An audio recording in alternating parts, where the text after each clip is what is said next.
আসসালামু আলাইকুম। আমার কথাগুলো পুরোটাই শোনার চেষ্টা করবেন। আমার মাকে ছেড়ে আমি এখন অনেক দূরে আছি। তো একটা জিনিস, যে জিনিস কাছে থাকে সেই জিনিসের মানুষ মূল্যটা হয়তো খুব কমই বুঝে। তো মা এমন একটা জিনিস বা মা এমন একটা শব্দ, যে মা শব্দটার মধ্যে লুকিয়ে আছে হাজারো মায়া, মমতা, ভালোবাসা। মা মা একটা শব্দ, এমন শব্দ যে শব্দ মনে নিলে মনটা জুড়িয়ে যায়। মা এমন একটা শব্দ। একটা মা কতটা কষ্ট করে একটা সন্তানকে এই দুনিয়ার আলো দেখার জন্য, সেটা তো আপনি আর বুঝবেন না, কারণ আপনি তো দেখেননি আপনার মায়ের কষ্টটা।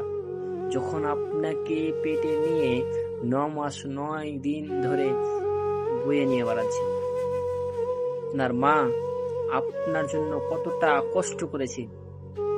আপনি যখন ছোটবেলায় কোলে ছিলেন, আপনি মানে খিদের জ্বালাতে কত ছটফট করেছেন, কান্না করেছেন। আপনার কোথায় ব্যথা পেয়েছে কেউ বোঝেনি, বুঝেছিল আপনার মা।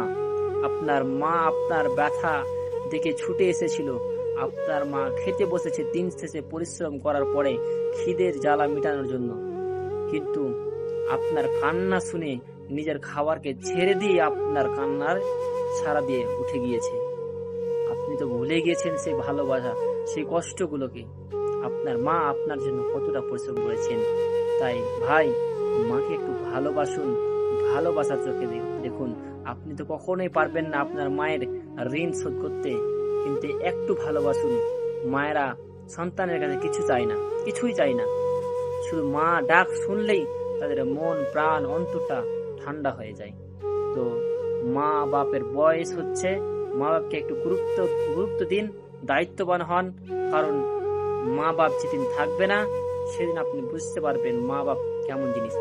যেমন একটা গাছ, আপনি একটা গাছ লাগাবেন, গাছটাতে যদি ফল নাও দেয়, গাছটা কাটিয়েন না, কারণ ওই গাছটা আপনাকে ফল না দিতে পারে কিন্তু ছায়া দিবে।